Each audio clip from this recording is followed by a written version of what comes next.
Hey everyone, Michelle Seidling here with another episode of Food Experience Unplugged. Today we'll explore prioritizing your health before chronic illness strikes. Here to help us do that is mind-body medicine practitioner Lyn Delmastro-Thomson. This podcast is available on multiple platforms, including YouTube, Apple Podcasts, Spotify, and others. Please be sure to subscribe on your favorite podcast platform to be informed as new episodes become available. If you enjoyed today's episode or any of our episodes, be sure to rate and review the podcast on your favorite platform. Also, check out our website at foodexperienceunplugged.com for some resources as you begin your health journey. Lyn Delmastro-Thomson, welcome to Food Experience Unplugged. Thanks for having me. Oh, thank you for being here. We are so excited to hear about really prioritizing your health and overcoming illness, or prioritizing it preferably before chronic illness strikes. Definitely. That's a better way to go if you can. Absolutely. To start out with, will you take a moment to introduce yourself and tell us what brought you to this point in your life and your career? Sure. So I am a mind-body medicine practitioner. I live just outside of Portland, Oregon, and I work with a broad range of clients, those recovering from chronic illness, especially autoimmune diseases, as well as just a lot of women who want to prioritize their health. Maybe they're starting to feel a little bit less than their best, and it's like, let's get that in check before chronic illness strikes. And I'm really passionate about it because of my own experience with going through chronic illness in my 20s. And I know we'll talk a little bit more about my story, but my own journey with my health really inspired me to be part of this arena and make it my life's work. Oh, fantastic. Wow. I love, personal stories are always seem to be the best in terms of how they resonate with people. Yes. And really relatable. And on that note, will you share your story about what has happened in your life with regard to that? Yeah, definitely. So my story starts, I was in my mid-20s and I was in graduate school studying for a PhD in history, so completely different path than what I'm on right now. And I went to grad school straight out of college and thought I wanted to be a professor of history. And in the summer of 2004, I was scheduled for elective breast reduction surgery. And the night before the surgery, I got this phone call from the surgeon, and he said, "Your pre-op blood work looks really off." And of course, that's not the thing you want to hear when you're preparing for surgery. My heart started racing and I got a little freaked out. And he said, "Don't freak out quite yet. It could be just a lab error. I want you to go back to the hospital tonight and they'll run it again, make sure it's not somebody else's sample or some sort of goof," because those things do happen, much as we don't like to think about it. And so did that, came home about probably an hour later, get the phone call, and he said, "Yeah, it's not a lab error. There's something going on with you." I didn't really have much information. He just said, "Something looked off. I can't do surgery. Go see your primary doctor as soon as you can." Wow.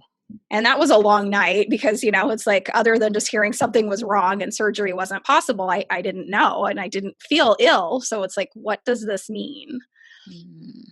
Yeah. And so I think the next day I saw the primary doctor and, he started a bunch of tests. And then the next thing I know, I get this phone call from another doctor who I've never met. And he says, "How are you feeling?" And I'm like, other than freaked out that a doctor who I don't know is calling me and I don't know what's going on, I'm okay.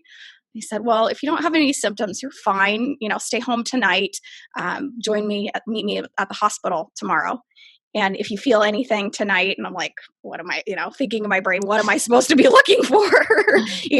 Then come to the hospital immediately. So no symptoms that night other than, panic and anxiety, and go to the hospital the next day and kind of go down this whole rabbit hole of trying to figure out what's going on. They said they thought that I had clotted off the veins that drain my liver, which is not supposed to happen, obviously. Wow. And trying to figure out why that happened. So kind of in a nutshell, I went in two different hospitals. I started at a local one and then they transferred me to a bigger medical center at a research university because they said, "We've never dealt locally here with what's going on with you." And so they sent me somewhere else in a different city to try and figure out what was going on. And in the end, the diagnosis that they came up with at that time was chronic myelogenous leukemia. And Wow. that was a shock. a big shock. I actually started to have some symptoms of clotting off the liver, and my belly swelled up with all of this fluid. So I looked like I was pregnant, like 6 months pregnant, within a few days of all of this first starting. But, the idea that there was leukemia was just shocking to me. Yeah, wow. You can't even, I don't even pretend to imagine that, just all sorts of thoughts racing through your head. Yes. Yeah. I mean, the first one was just, freaking out about what the treatment would be, because I kept thinking, is this going to require chemotherapy? That terrified me. What does all of this mean in terms of, I was 25 at the time. Like, how long do I have left to live? All of those things that just race through your mind when you're sitting in a hospital room and the doctor says the word leukemia. Mm, And I went on to actually be treated for that for 3 years before I actually came to find out that that was an incorrect diagnosis. wow. That's crazy. After all of that. Oh my Yes. goodness. Wow. Yes. So, I mean, there was something else underlying why I had clotted off the veins, but they just misdiagnosed the cause. And I had spent sort of that 3-year time period at first. Well, first I just thought, okay, I'm taking this medication that they have. I have to give it time. I'm not well now. It'll take a little time. And then I started to think, well, they're saying all these lab tests look better, but like, I feel like I'm getting worse. I actually, at one point, just lost a ton of weight. People would come up to me and say, don't lose more weight. And I was like, this isn't like, I'm not on a weight loss diet here. This is, I'm eating and my body wouldn't retain any weight. So it was a very kind of traumatic experience to go through that and just have my body waste away. Wow. So they didn't even realize that you were going through this with the leukemia diagnosis, supposedly, right? Right. So, and you had symptoms, but they just misdiagnosed those symptoms. Yeah, I had symptoms of having clotted off the liver, and of course that's not supposed to happen. So there has to be some cause for that, and they basically misdiagnosed one blood disorder for another, because leukemia is ultimately a blood disorder, a cancer type of blood disorder, and I have a different type of blood disorder. So they Mm, treated me for the wrong thing for 3 years, and ultimately I wasn't getting better because I was taking a medication that wasn't the right medication for me. And that was when I mm, really got curious about other ways to help myself feel better, because it was like nobody was listening to me in the doctor's office. I had a hematologist who was horrible. He would wow. spend like 3 minutes with me after I would wait for maybe an hour in the waiting room. And when he would ask the question, how are you feeling? I would always say, I don't feel great. Like, I feel sick. And he would say to me, you look great. This is at the same time people are telling me don't lose any more weight. So I'm like, why are you saying I Mm, look great? But I kept asking my primary doctor for a referral to a new hematologist, and I wasn't getting that because they had gone to medical school together. So he had a very high opinion of his colleague, and he was like, he's the best in town. And I'm like, really? Like, this is, there has to wow. be somebody else you can send me to. Absolutely. Wow. So then, did you end up going to a different doctor, or what was your next Yeah. step? Yeah, so kind of during this whole time, I was still navigating through grad school, realizing on one level I had been miserable. Like, I ultimately view part of this as I had been miserable emotionally for a long time, and that was taking a toll on my health. Mm, And so I finally left my program, after I finally was able to get a job that had health insurance, because as we know in mhm, the US, health insurance is kind of complicated, and this was pre Obamacare. So having grad student insurance was not considered creditable coverage. mm, And I had to get health insurance through a job so that I could have health insurance.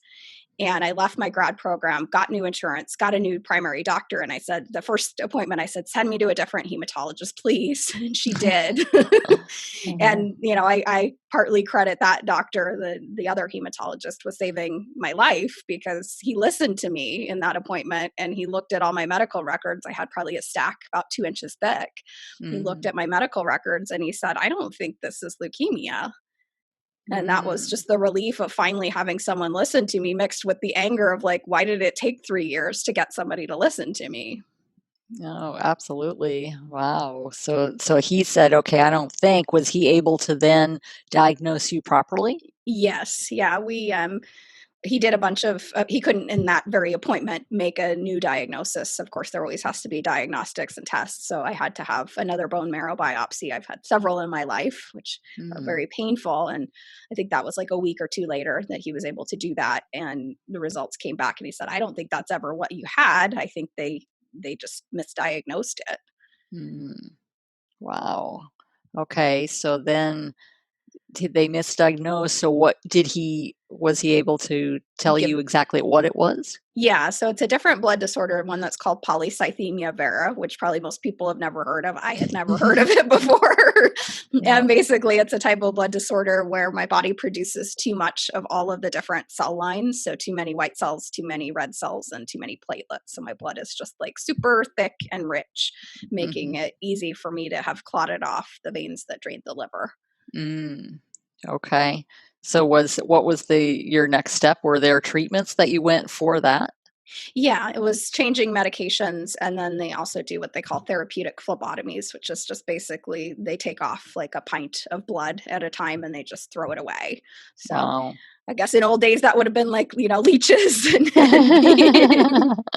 Sure. Oh, absolutely. Now, did that produce a solution for you then? It did help improve my health and well-being. I felt like between what I started doing in that interim time period when I wasn't getting help from medical, professionals, and what I continued to do, I feel like the combination of those two things really helped my body to heal and to recover. Okay. And so during that interim period, were you also doing some health research on your own then? I was starting to see all sorts of alternative practitioners. So I went from having grown up in a small town in Idaho where I didn't know certain things even existed to I was living in California at the time to, I tried acupuncture. I started going to this class that was called Yoga for Healing. So it was a therapeutic yoga class. I experienced Reiki for the first time. So I just started exploring all of these other things because, when you keep hearing the doctor say, oh, well, your lab tests look great, like you're doing well. And you're like, but I don't feel well. I feel exhausted and, and I'm wasting away. There's got to be something else that can help. And those things did help. And then because they helped, I continued with them and added to them after I did get the correct diagnosis and the correct treatment. Okay.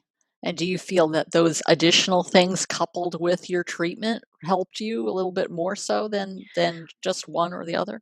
I definitely think so. I mean, I think I needed to, because a blood disorder is a serious thing. I definitely needed the help of Western medicine and medications. I'm not somebody that's anti-medication. I just think sometimes medications are too overused in certain situations. And, but without those other things, I don't think I would have recovered as quickly, or I would have, who knows how I would have navigated that 3-year period when nobody was really listening to me and I was getting worse. Absolutely. I'm glad you had the initiative to do that research and to see what's going to work for your specific situation. Yes, yeah. I'm grateful that I started down that path. And then it was kind of like this Pandora's box of all these things. I was like, wow, there are all these things that exist out here that I've never, heard of before, but I was kind of like willing to try just about anything at a certain point, if it sounded like it had some basis, or, I knew that it couldn't hurt me. It's like, well, why not try this? Why not try energy work? I don't know what energy work is, but hey, it's not going to hurt me. It's not like a medication with, a nasty side effect that could harm my body. So. Absolutely. Wow. So you had gone through this. Now, what was the transition from you were, going to be a history teacher and all of that to wanting after this experience? How long before you transitioned into becoming a mind-body medicine practitioner? It was kind of a gradual process. So I discovered shortly after this whole experience, and actually in the year after this initial diagnosis, I had another trauma in my life, which was losing my best friend very, very suddenly. So between those two experiences, I was like, life is too short to be miserable. And I was miserable in the program I was in, but I didn't really know what I wanted to do. And that had been my struggle actually for a long time in the program. Was I was miserable, but I didn't know what I wanted to do. do. And it felt scary to me to, some people would say, just go get a job. And I was like, I'm scared to go get a job. Like that wasn't as painful, to be in this program didn't feel as painful to me as getting a job. But finally I got that courage to be like, I'm going to get myself out of this program. I'm going to get health insurance and just get a job, and then I'll figure it out. And as soon as it was fascinating, and I think this happens in many ways, the more we let go of something that we were holding on to kind of desperately, when I let go of that, it was like I got really clear that I'm like, oh, these things that I'm starting to explore, maybe I actually want to learn how to do these things as I feel better to help other people too. Because I started to realize, did I go through this just for no reason, or was there a bigger purpose to this ordeal that I went through?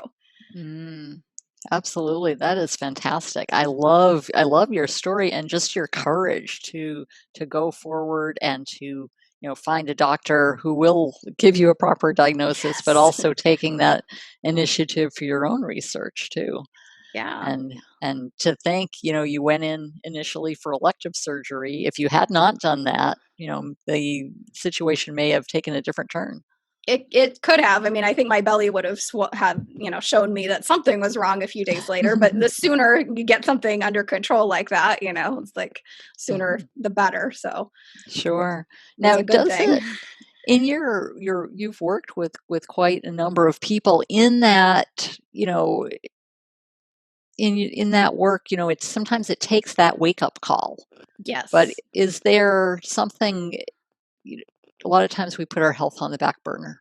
Yes. Essentially, until that wake up call. Why do you think that is the case? I think, sometimes we just think, oh, I don't have time for it. I'm, busy with my list of 20 other things that are important right now that seem more urgent. And we just think, oh, my health will be there tomorrow or, in 3 months when I finally maybe make it a priority. But usually we don't come back to it in that time frame, right? We just keep putting it on the back burner. I think we also live in a culture where, like preventative approaches aren't particularly valued by a lot of people. It's kind of like we only go to the doctor when we're, not feeling well, or we only take initiative and action when something happens that actually moves us to that, instead of thinking, how can I keep my health, which to me is, one of our greatest treasures. Is if we're healthy and vibrant and alive, we want to keep nurturing that treasure rather than kind of just letting it sit on the back burner and not doing anything to support it. Good point. I like that.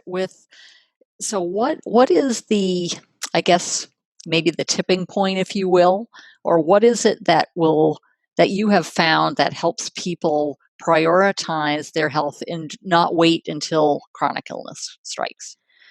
That's always, it's very individual, because some people will leave it till that point of, the crisis. But I think when people start to realize that it's not normal to have certain symptoms, I think that's a common theme that I see a lot of times, where people attribute certain things to, I'm getting older. And that's, even people in their 30s and 40s saying, oh, my energy is getting lower because I'm getting older. And it's like, that's not really normal, but yet there's kind of a myth out there in the culture that, that's what happens as we get older.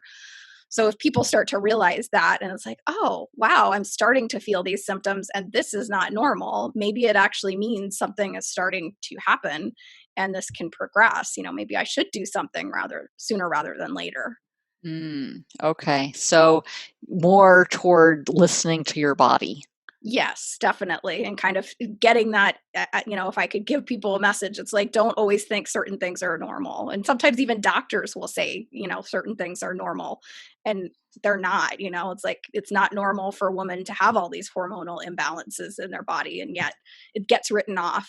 Women in their 30s are told, oh, you might be getting close to menopause. It's like, that's really not normal. And yet it's told that it's normal. So what if you could actually support your body then and address the issues that are showing up in the moment, and not just write it off as normal when it's not. Okay.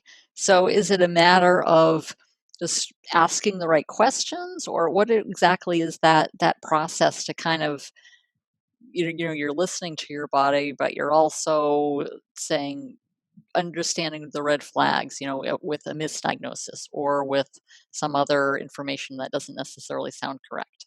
I think you're right. It's a combination of both of those things. So kind of understanding certain things that we might be writing off as normal, as aches and pains of getting older, losing energy, having Mm. hormonal issues, like understanding that our bodies actually have a lot more health and vitality than we always give them credit for. So that's kind of the mindset understanding piece. And then being more in tune with our bodies, which I think is another gap in our culture, is that we get so busy, with our to-do list and all of the things we want to accomplish, and we start tuning out the sensations and the signals and just spending time listening to our bodies. I love that. Just being more reflective, I suppose, and in tune.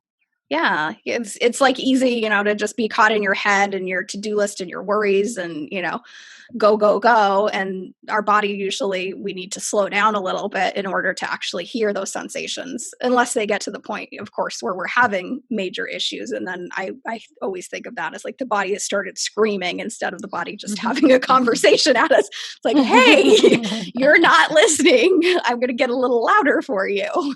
Yeah. Absolutely.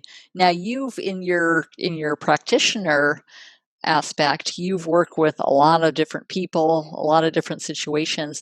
Are there some stories that you could share about how people have really taken control of their health, either to prevent chronic illness or to, get proper information, such as in your own personal story?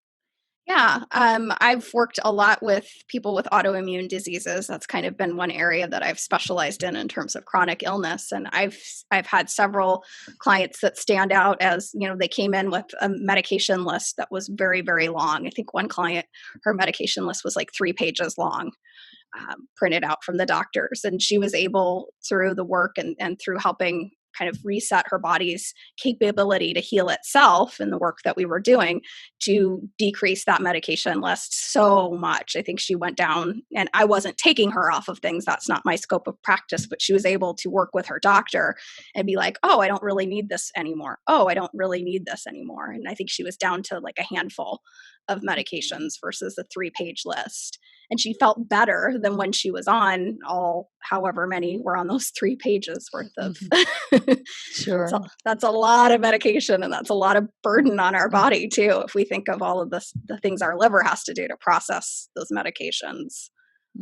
Absolutely. And now in her case, was her doctor supportive of her wanting to get off of some medications? She had a primary doctor who definitely was, and I think one of her specialists was sort of open to exploring certain things because she had an autoimmune, plus she was dealing with seizures and stuff like that. So it was Mm. like a very complex history of what all was going on with her, and she was lucky. And I think some of it she kind of took the driver's seat and said, this is what I'm going to do, and Sure. I want you to help support me in doing that. And, sometimes we have to kind of be our own advocate and say, this is the plan I'm planning on taking. Will you be on my team from Mhm. a medical professional standpoint? Can you support this? And if they're just not listening, then sometimes we do have to find somebody else that maybe might be more open-minded Mm. to working with us. Okay. Okay. So in her case, she had a diagnosis. Mhm. Do you also work with people who are healthy and normal, healthy people just trying to prevent illness, or do you mainly focus on those already diagnosed with something? Sometimes I would say most of my clients aren't 100% like I feel great, because then there's less motivation to come in. Although I think prevention and supporting our bodies is always great. I've seen clients more where it's kind of like I'm starting to feel something going on. Like I'm starting to notice a lot of fatigue in my body on a daily basis. My Mhm. energy levels are really low, or I'm just super stressed out and I know that stress isn't good for my body. Like, what can I do to help myself in those situations? So usually there's some kind of inkling that, they're moving in the direction of a health problem, a health challenge, and not completely prevention. Mm, okay. And then you're able to kind of talk through some steps to address, whether it's just a lot of stress or whether they have actually been diagnosed with something. Yes, yeah, and much of my work is also it's kind of an energetic healing approach. So it's helping their body like create the conditions for the body to heal itself. So, Mm. it's not kind of as much coaching and talking through things, although there is some of that, giving people some advice and some wisdom on that, but actually helping set their body up so that, our bodies, the example I like to use is we're designed to be able to self-heal. When you cut your finger, you don't think about healing that cut on your finger. Your body just knows what to do, right? You don't think, I need to clot the blood, and sit there and stare at it. And, I need to heal the tissue. It's kind of a simple daily experience of healing. Not that we cut ourselves all the time, but we're familiar with that. But Mhm. sometimes, what if you had that finger cut that just didn't heal? It's like, well, why is that happening? The body should know what to do with this. And my work Mm. is to kind of create that condition through maybe lowering stress levels, rebalancing communication in the body, because sometimes messages and communication can get scrambled between different areas of the body, um, due to stress, trauma, all sorts of factors, toxins, all sorts of different things that we experience. And when we reset that healing capability in our body, then the body starts to do what it's supposed to do, and then it heals itself. I always kind of say, I'm not really working to heal someone. It's like I'm helping their body create that condition that it can heal itself. Mm. I love that. That's fantastic. So basically working with them and helping them to be more in tune with their body then? Yeah, a lot of the work. So I use two healing systems. One is called Body Talk, and one is called Body Intuitive, and they're fairly closely related because it's kind of like one is a break off of the other, and then a development into its own system. And both of them are very much focused on trying to understand the stories behind the symptoms. So, those stories and the messages our bodies are giving us through the symptoms and the sensations have information for us. Maybe the information is, we're constantly eating a food that we're allergic to and we don't realize that. And we're just setting our body into a pattern of inflammation and allergic response that can come up in the session. Like we can understand, oh, well, maybe I have all these digestive problems because of a food allergy.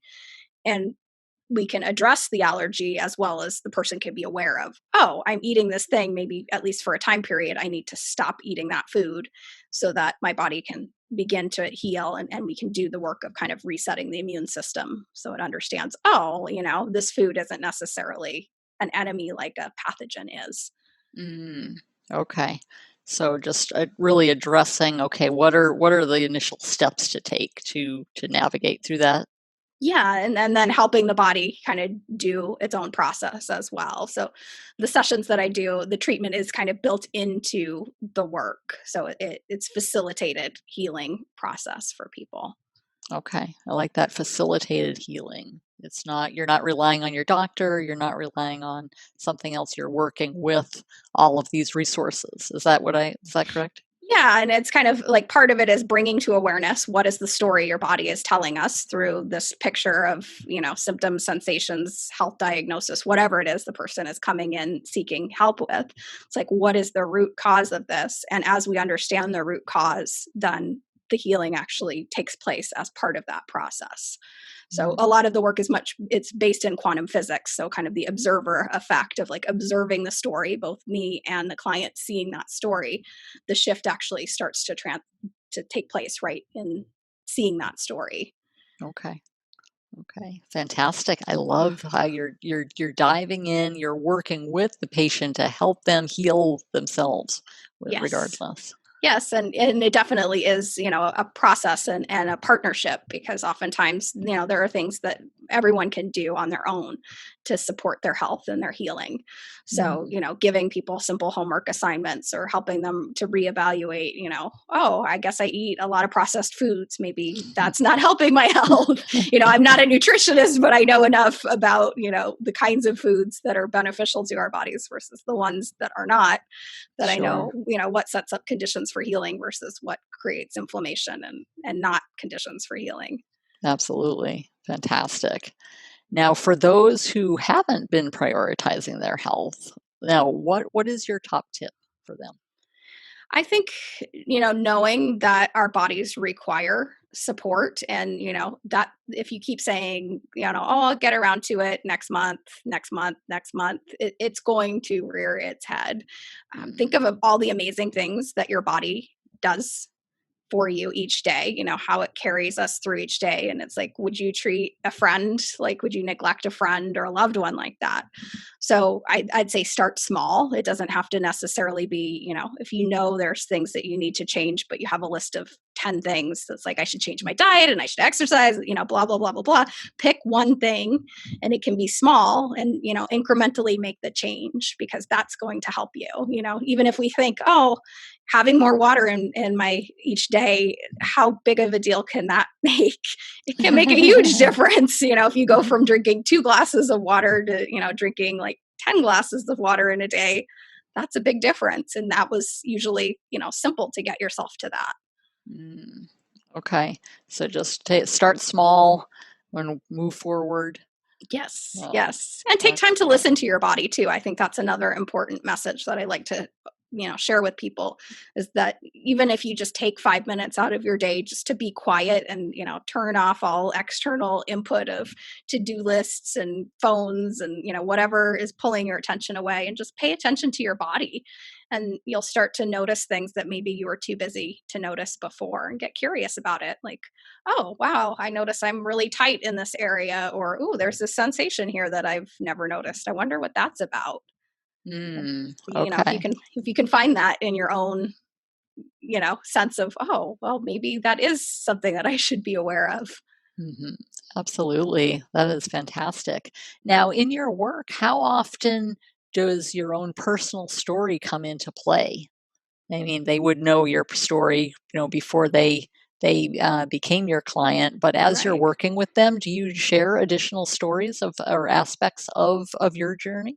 Yeah, definitely. When it feels like, there's a resonance. I recently was working with a young woman who, in her late teens, and just newly diagnosed with several autoimmune conditions. And I could really recognize myself, my past self, in some of her struggles.